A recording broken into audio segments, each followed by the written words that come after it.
करते हल्द्वानी में मौजूद प्रदेश के दूसरे सबसे बड़े डिग्री कॉलेज एमबीपीजी में एडमिशन ना मिलने से स्टूडेंट्स काफी नाराज दिख रहे हैं। स्टूडेंट्स की नाराजगी ने तीखे विरोध की शक्ल ले ली है। यहाँ कुछ स्टूडेंट्स कॉलेज की छत पर चढ़ गए और एडमिशन देने की मांग करने लगे हैं। काफी देर तक स्टूडेंट्स का यह हंगामा चलता रहा। आखिरकार कॉलेज प्रशासन ने पुलिस बुला ली, जिसके बाद विरोध कर रहे स्टूडेंट्स छत से तो नीचे उतर आए, लेकिन उनकी पुलिस से बहस होती रही।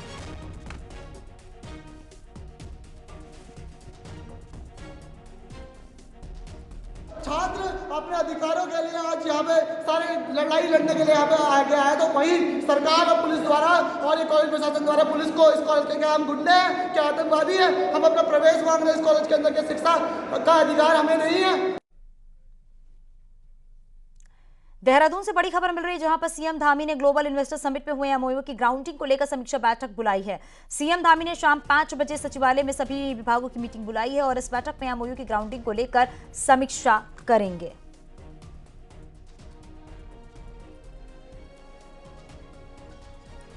और हमारे सहयोगी सुनील और प्रभात हमारे साथ जुड़ गए हैं। सुनील, जरा बताइए, क्योंकि शाम 6 बजे सचिवालय में अहम बैठक होनी है ग्लोबल इन्वेस्टर समिट में जो एमओयू साइन हुए हैं उसको लेकर, और क्या अहम जानकारी? देखिए, ग्लोबल इन्वेस्टर समिट में जो एमओयू साइन हुए उसमें से सरकार करीब 40,000 करोड़ के जो निवेश थे उसकी ग्राउंडिंग करने में सफल रही थी।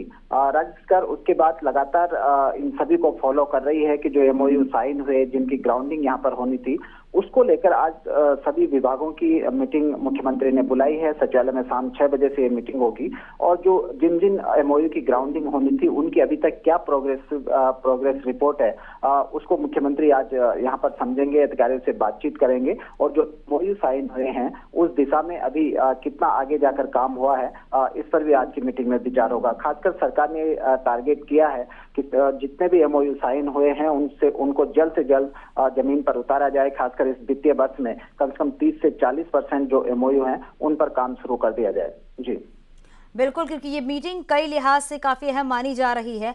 बहुत शुक्रिया इस पूरी जानकारी के लिए।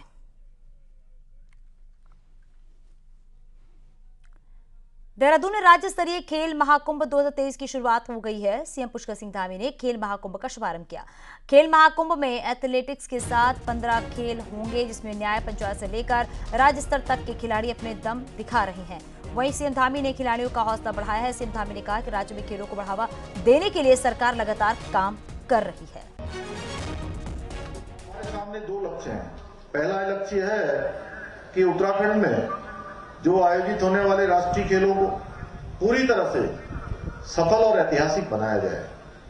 दूसरा लक्ष्य है इन खेलों में आप सबकी प्रतिभा भी पूरे भारत के सामने आए और उत्तराखंड का प्रदर्शन श्रेष्ठ हो, यानी कि जो प्रदर्शन अभी हुआ है उससे और आगे जाकर, उससे और उत्कृष्ट करके हम सबको दिखाना है। मैंने खेल विभाग से अपेक्षा की है, उनको लक्ष्य भी दिया है कि इस बार हम उत्तराखंड को टॉप 10 में लाने का प्रयास करें, ताकि अगली बार हम शीर्ष स्थान पर पहुंच सकें। प्यारे खिलाड़ियों, आज हमारे देश के यशस्वी प्रधानमंत्री आदरणीय मोदी जी के नेतृत्व में भारत हर क्षेत्र में आगे बढ़ रहा है। भारत विश्व गुरु के पथ पर आरूढ़ होने के लिए अपने कदम आगे बढ़ा रहा है। हर क्षेत्र में आज भारत का मान सम्मान बढ़ रहा है। खेलों का क्षेत्र भी इससे अछूता नहीं है।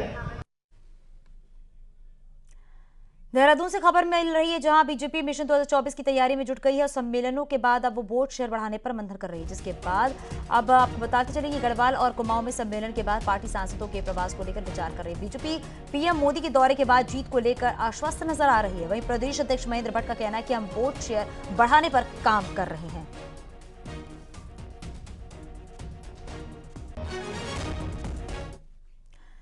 लोकसभा चुनाव की तैयारियों के लिए कांग्रेस सम्मेलन कर रही है। कांग्रेस नेता और पूर्व सीएम हरीश रावत का कहना है कि 5 लोकसभा सीटों पर उम्मीदवार तय कर दिए जाने चाहिए और इस पर प्रदेश अध्यक्ष और नेता विपक्ष को सोचना होगा। उन्होंने कहा कि आमतौर पर पार्टी चुनाव के नजदीक उम्मीदवार तय करती है। अगर ऐसा होता है तो ऐसे में संगठन को और ज्यादा मेहनत करनी होगी ताकि रिजल्ट बेहतर रहे। और यशपाल जी को अपने लेवल पर बातचीत करके कहना चाहिए कि आइए आप तैयारी करें और हम प्रभारी जी को भी बताने जा रहे हैं और देखेंगे। और पार्टी हमेशा जो है, यदि लास्ट मिनट पर कोई स्थिति बदलती है तो उम्मीदवार बदल सकती है। पार्टी की तैयारियों के साथ व्यक्ति की तैयारियां भी यदि जुड़ जाएं, संसाधन जुड़ जाएं, आज सबसे बड़ा टोटा हमारे पास संसाधनों का है, तो वो इसलिए मैं समझता हूँ कि अच्छा हो। कोविड के नए वेरिएंट JN1 को लेकर प्रदेश में अलर्ट जारी किया गया है। खांसी, जुकाम, बुखार के मरीजों को लेकर खासतौर पर सतर्क रहने को कहा गया है। केरल में कोविड के नए वेरिएंट के मरीज मिलने के बाद खासतौर पर अलर्ट रखने के केंद्र के निर्देश हैं। इसके बाद अस्पतालों में एक बार से टेस्टिंग शुरू करने, पब्लिक प्लेस में मास्क, सोशल डिस्टेंसिंग जैसे प्रोटोकॉल बरतने की अपील की जा रही है। हेल्थ डिपार्टमेंट का कहना है कि नया वेरिएंट ओमिक्रॉन वेरिएंट की तरह है, जिसमें कि खांसी, जुकाम, बुखार ही मरीजों को शिकायत हो रही है, इसलिए खास एहतियात बरतने की जरूरत है।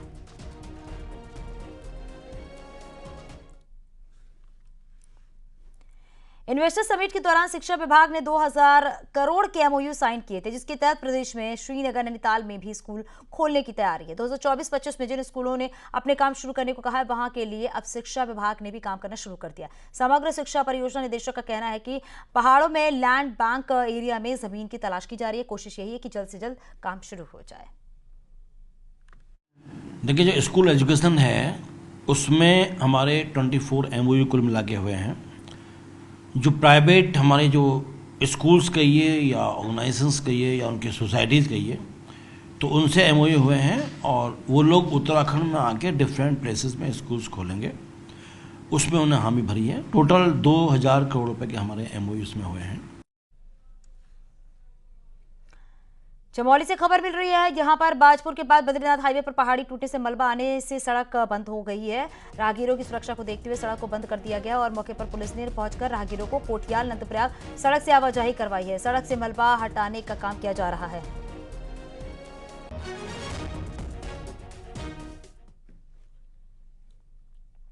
बात करते हैं मौसम के मिजाज की, तो पहाड़ में कड़ाके की ठंड पड़ रही है और कई जगह ठंड ने सब कुछ जमा दिया है। वहीं मैदानी जिलों में शीतलहर ने लोगों की मुश्किलें बढ़ा दी हैं। रविवार को केदारनाथ में तापमान -5 डिग्री रहा है, जबकि उत्तरकाशी, चमोली, रुद्रप्रयाग, टिहरी, पौड़ी में भी तापमान 5 से 7 डिग्री की गिरावट दर्ज की गई है। लोग ठंड से बचने के लिए अलाव का सहारा ले रहे हैं।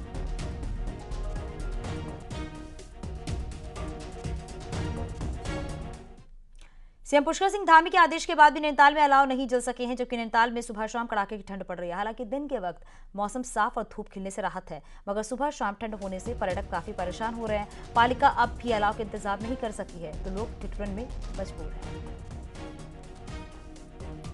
उत्तर भारत शीतलहर की चपेट में है और मुख्यमंत्री ने भी सभी जगहों पर अलाव के निर्देश दिए हैं। ये देख सकते हैं कि नैनीताल है, ये नैनीताल की माल रोड पे है और आमतौर पर टूरिस्ट का फ्लो दिन भर यहाँ पर रहता है। जिस तरह से सीएम ने निर्देश दिए हैं, उसके बावजूद भी अभी तक अलाव की व्यवस्था नहीं हुई है। हालांकि दिन का वक्त है, लेकिन इस वक्त धूप खिली हुई है, लेकिन जो सुबह शाम नैनीताल में कड़ाके की ठंड पड़ रही है और जो दिक्कतें हैं आमतौर पर वो टूरिस्ट को हो रही है।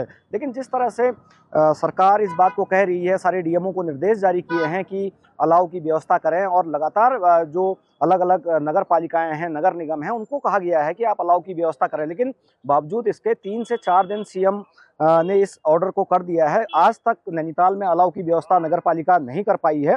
ये एक उल्लंघन सीएम के आदेश का भी कहा जा सकता है। हालांकि आने वाले दिनों में फेस्टिवल हैं, चाहे वो क्रिसमस हो, चाहे वो न्यू ईयर हो, उसके बावजूद भी अभी टूरिस्ट को राहत नहीं मिल पा रही है। टूरिस्ट खासा परेशान हो रहा है।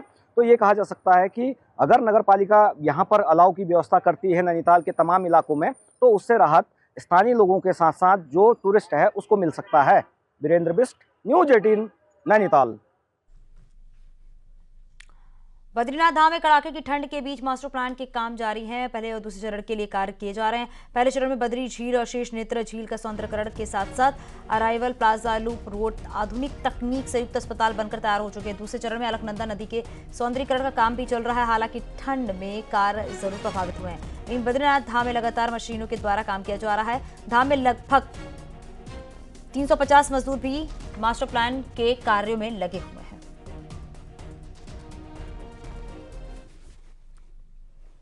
पिछले दिन हुई बर्फबारी के बाद औली में लगातार सैलानी पहुंच रहे हैं और स्कीइंग का आनंद भी ले रहे हैं। औली में हो रही बर्फबारी के नज़ारे भी काफ़ी सुंदर हो गए हैं, लेकिन कोविड के मामले चिंता बढ़ा रहे हैं। ऐसे में पहाड़ों में आने वाले सैलानियों को सावधान रहने की जरूरत है। Very good, very good. Pauri commissioner में गढ़वाल कमिश्नर ने अधिकारियों के साथ विकास कार्यों की समीक्षा की है। इस दौरान बैठक में गायब रहने वाले अधिकारियों की सैलरी रोकने के निर्देश गढ़वाल कमिश्नर ने दिए हैं। इसके साथ ही गढ़वाल कमिश्नर विनय शंकर पांडे ने अब महीने में 2 दिन पौड़ी कमिश्नर में बैठने की बात कही है। दरअसल गढ़वाल मंडल मुख्यालय पौड़ी का रुख मंडलीय अधिकारी कम ही क्या करते हैं, और जिससे कि गढ़वाल मंडल अपना अस्तित्व मंडलीय अधिकारियों के यहाँ न बैठने से खोता जा रहा है। महीने में कम से कम 2 विजिट हमारी हुआ करेगी फोर्टनाइटली। कोर्ट वर्क भी किए जाएंगे और साथ ही साथ मंडल स्तर के जो हमारी समीक्षाएं हैं, महीने में एक समीक्षा बैठक होगी और मेरे द्वारा मौके पर कामों का इंस्पेक्शन भी किया जाएगा। धर्मनगरी में कई पुरानी इमारतें इस शहर की पौराणिकता को बयां करती हैं। यहाँ कई ऐसी ब्रिटिश कालीन बिल्डिंग है जो आज भी हरिद्वार की पहचान बनी हुई है। इनमें से एक हरिद्वार कोतवाली की इमारत है जो करीब 125 साल पुरानी है।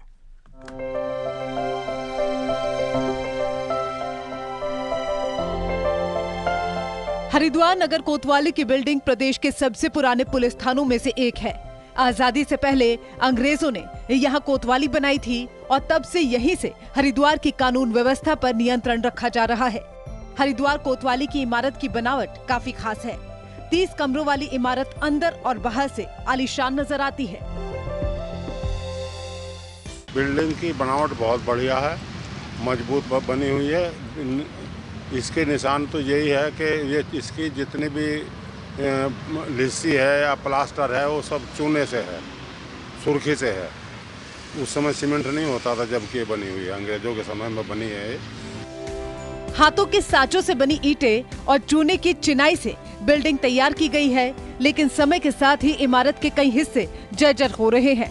इसीलिए हरिद्वार पुलिस ने बिल्डिंग को हेरिटेज बिल्डिंग के रूप में संरक्षित करना शुरू कर दिया है।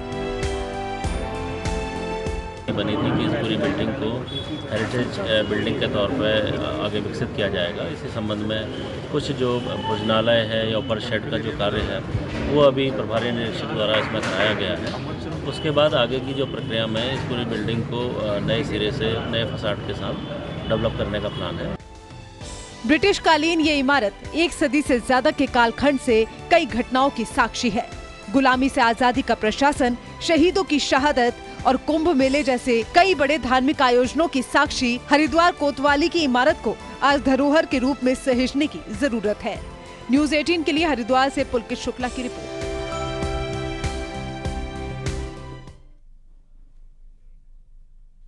आगे भी खबरें जारी, यहाँ रुकेंगे छोटे से ब्रेक के लिए।